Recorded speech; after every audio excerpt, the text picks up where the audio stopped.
उल्टा मुझे ही सुनने को मिलेगा। सोनल वापस से अपनी रजाई में घुस जाती है और सो जाती है। अगली सुबह मीरा सोनल से कहती है, सोनल, कल रात को तेरी मौसी का फ़ोन आया था। वो कह रही है कि सोनल शादी कब कर रही है। अब क्या उनके लिए मैं शादी करके अपनी ज़िंदगी ख़राब कर लूँ? इसीलिए मैं पूरे गांव में टॉप की थी। मुझे बाहर पढ़ने जाना है अभी। मैं नहीं कर रही कोई शादी वादी। इस गांव में तू ही कुंवारी लड़की बची है। बाकी सब तेरे साथ वाली लड़कियों की शादी क्या, बच्चे भी हो गए हैं। तेरे कहने से नहीं चलेगा कुछ अब। मुझे गांव वालों के बीच में मुंह दिखाने लायक छोड़ेगी या नहीं तू? सोनल गुस्से में बिना नाश्ता किए घर से निकल जाती है और गांव के नदी के किनारे जाकर बैठ जाती है। सोनल एकटक नदी को देख रही होती है। तभी उसे पानी में एक परछाई नजर आती है। परछाई देखकर सोनल डर जाती है और उठकर नदी से थोड़ी दूर आकर खड़ी हो जाती है और अपना पसीना पोंछने लगती है। ये क्या देखा मैंने?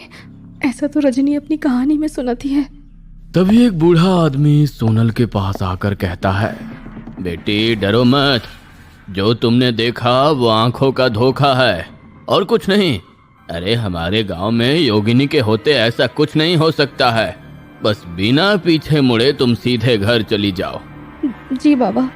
सोनल डरी हुई जल्दी जल्दी अपने पैर चलाने लगती है, लेकिन औरतें डरती भी हैं और उन्हें सब जानना भी होता है।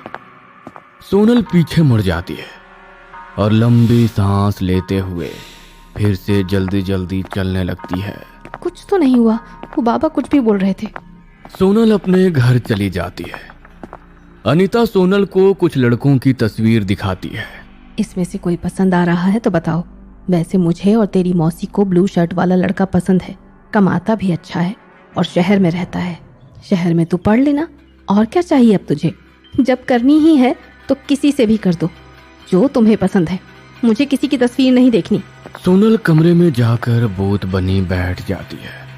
जो उसके साथ हो रहा है वो सब भूलकर शादी की टेंशन ले लेती है।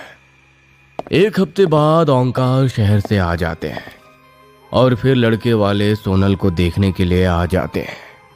सोनल एक नज़र में सभी को पसंद आ जाती है। मीरा जो चाहती है वो हो जाता है और शादी की तैयारी शुरू हो जाती है। सोनल को ना चाहते हुए भी शादी को स्वीकार करना पड़ता है, लेकिन वो अपने मन में ठान लेती है कि शादी के दिन वो भाग जाएगी। एक दिन शाम को सोनल जंगल के रास्ते घर लौट रही होती है। तब उसे कुछ अजीब सा लगता है।